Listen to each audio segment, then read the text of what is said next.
Hello my dear student, welcome to this class. This is class 9 and today we are going to start chapter number 2, the socialism in Europe and the Russian Revolution, which is the part of history. And before this chapter we taught about the French Revolution. क्या आपको याद है? जो हमने first chapter पढ़ा है वो कौन सा पढ़ा है? French revolution. Now we are going to discuss about the Russian revolution in this chapter. So जैसे कि आपको चैप्टर नेम से पता चल रहा है, ये जो चैप्टर हम पढ़ेंगे इसे हम 2 पार्ट्स में पढ़ेंगे. फर्स्ट, सोशलिज्म इन यूरोप, मतलब कि समाजवाद जो आया यूरोप में, उस समाजवाद के बारे में, उस सोशलिज्म के बारे में हम बात करेंगे. Then after the socialism how we got the Russian revolution. ये सोशलिज्म जो समाजवाद था वो यूरोप में, एशिया में आया. देन उसके बाद में ऐसी क्या कंडीशंस और ऐसी क्या सिचुएशन क्रिएट हुई जो रशियन रिवॉल्यूशन उसके बाद में हुआ. तो हम इस चैप्टर को बेसिकली 2 पार्ट्स में डिवाइड करते हैं. ठीक है, पहला पार्ट है इसका socialism in Europe and then after we discuss the Russian revolution. So first we discuss about the socialism. So what is socialism? We say that socialism is the political idea that is based on the belief that all people are equal and that money and property should be equally divided in all people. ठीक है, तो जो socialism है, socialism हम कह सकते हैं, socialism एक ऐसा राजनीतिक विचारधारा है, एक ऐसी विचारधारा है जिसमें कि वहाँ जो लोग हैं वो लोग सभी एक बराबर हैं. ठीक है, किसी में किसी भी तरीके का डिस्क्रिमिनेशन नहीं है.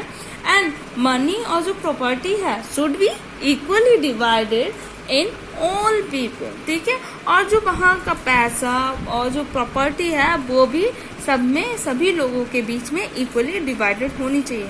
ये एक तरीके की विचारधारा, इसे हम समाजवाद कहते हैं. ठीक है, तो सोशलिज्म जो हम कह सकते हैं, it is more emphasize on the individual. ठीक है, इंडिविजुअल पर्सन, मतलब कि इंडिविजुअल लोगों पर, इंडिविजुअल राइट्स पर, इंडिविजुअल आइडियाज पर ये मोर परसेप्शन है, मोर एम्फोसाइज बहुत ज्यादा प्रभाव डालती है. ठीक है, so the aim of the socialism to elimination of capitalism. ठीक है, ये कैपिटलिज्म को खत्म करती है.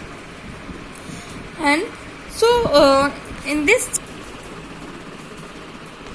this chapter the first subtopic is the age of social change. ठीक है, तो जो सोशल चेंज का जो टाइम था, जो काल था, उसके बारे में, उस युग के बारे में हम अगर बात करते हैं तो सबसे पहले अगर हम फ्रेंच रिवॉल्यूशन की बात ना करें तो फिर ये इसकी शुरुआत नहीं की जा सकती है. तो जो हमने पढ़ा फ्रेंच रिवॉल्यूशन जो था उसका इम्पैक्ट क्या पड़ा इस सोशलिज्म पर. सो अब if we discuss about the impact of the French revolution, तो जो असर पड़ा फ्रेंच रिवॉल्यूशन का, सबसे पहले तो इसने open up the possibility for changing the society. ठीक है, कैसे वहाँ पे एरिस्टोक्रेसी थी और उसके बाद में लोगों ने नेशनल असेंबली को फॉर्म किया और अपने राइट्स के लिए, अपने हक के लिए उन्होंने फाइट किया. ठीक है, फ्रेंच रिवॉल्यूशन हुआ और उसके बाद में उन्हें उनके अधिकार भी मिले. पहले तो वहाँ पे वोट देने का भी अधिकार नहीं था. ठीक है, उसके बाद में धीरे धीरे उन्हें वोट देने का अधिकार मिला. उसके बाद वुमेन्स को भी राइट नहीं था, फिर वुमेन्स को भी राइट्स मिला. ठीक है, इस तरीके से धीरे धीरे बदलाव हुए. तो जो फ्रेंच रिवॉल्यूशन था, it is open up the possibility for the changing the society. ठीक है, तो इसने बहुत सारी पॉसिबिलिटीज को ओपन कर दिया था जो कि सोसाइटी में, जो कि समाज में बदलाव कर सके. Then Europe and Asia idea of individual right emerge. अब क्या हो गया था कि इन द 18th सेंचुरी, जो कि अगर हम 18वीं शताब्दी की बात करें, बिफोर द 18th सेंचुरी जो फ्रेंच था वो it is divided into states में डिवाइड था. An order and it was the aristocracy, ठीक है। और वहां पर कौन सा गवर्नमेंट, एरिस्टोक्रेसी चल रहा था, and church which controlled economic and social power.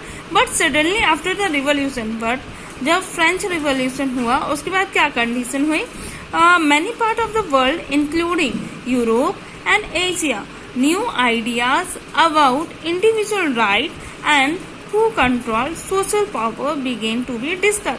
अब लोगों के बीच में ये एक विषय, एक चर्चा का विषय बन गया कि लोगों को अपने नए नए विचारों को प्रकट करने लगे, वो नए नए थॉट्स को लाने लगे, नए नए आइडियाज को डिस्कस करने लगे, which is based on the individual rights, है ना, and how they control the social power. अभी तक इंडिविजुअल पावर थी, उसे वो कैसे सोशल पावर कर सकते हैं, ठीक है। तो उसकी शुरुआत के चर्चे चलने लगे। हमारे इंडिया में भी इसका असर हुआ, जो फ्रेंच रिवॉल्यूशन था उसका असर हमारे भारत में भी हुआ। भारत में जो हमारे ग्रेट लीडर्स थे, जैसे कि राजा राम मोहन रॉय हो गए, डेरोजियो हो गया, ठीक है, तो इन लोगों ने भी यहाँ पर डिबेट्स करना स्टार्ट कर दिया और नए नए आइडियाज आने लगे। Then after the development in the colonies in turn, अब क्या हुआ, जो कॉलोनीज थी वो धीरे धीरे टर्न करने लगी किसमें, and रीसेप these ideas of the societal change, ठीक है। सो न्यू अथॉरिटीज जो थी फॉर द सोशल पावर के ऊपर, नई नई अथॉरिटीज वो भी डिस्कस करना उन्होंने स्टार्ट कर दिया था। धीरे धीरे ये समाज का जो बदलाव हो रहा था, अरिस्टोक्रेसी से वो धीरे धीरे मूव कर रहे थे सोशलिज्म की तरफ, ठीक है, समाजवाद की तरफ। और जो इंडिविजुअल किसी पीपल के पास में जो पावर थी वो लोगों को अब इस चीज पर डिस्कस करना उन्होंने स्टार्ट कर दिया था। ये जो इंडिविजुअल अगर किसी के पास पावर है तो उसे कैसे दोबारा से उसे सभी लोगों के बीच में, जो कॉमन पीपल उनके बीच में डिवाइड की जाए उस पावर को। जो प्रॉपर्टी किसी इंडिविजुअल की है उसे डिवाइड की जाए, जो कि राजा का शासन है उसे धीरे धीरे खत्म करके लोग अपना शासन, पीपल अपना शासन को लाना चाह रहा था, और इसी को हम सोशलिज्म कहते हैं, ठीक है। सो धीरे धीरे क्या हुआ, डेवलपमेंट जो हुआ कॉलोनीज का, वो रीसेप the idea of the societal change पर बेस्ड था। बट अभी क्या हो रहा था, धीरे धीरे यहाँ पे ये पॉलिटिकल ट्रेडिशन में आ गया था। जो लोग थे, जो यूरोप के लोग थे, वो पूरी तरह से, मतलब कि सभी लोग पूरी तरह से बदलाव नहीं चाहते थे।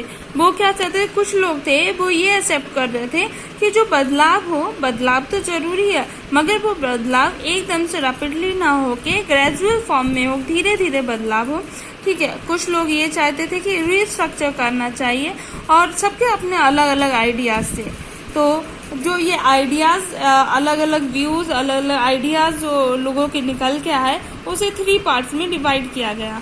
तो जो ये 3, क्योंकि जो रेस्पॉन्सेस थे वो सबके वरीड थे, ठीक है, सबके अलग अलग रेस्पॉन्सेस थे। तो ये 3 हम इन जो मेन आइडियाज हैं उसे हम 3 ग्रुप्स में पढ़ेंगे। सबसे पहला ग्रुप जो हम पढ़ेंगे कंजर्वेटिव्स, देन लिबरल्स निकल के आए, एंड रेडिकल्स, ठीक है। तो ये सारे इनके पॉइंट ऑफ व्यूज वहां पर निकल के आए, और लगभग 20th सेंचुरी आते आते विद द रशियन रिवॉल्यूशन के साथ में socialism become significant and popular होता गया।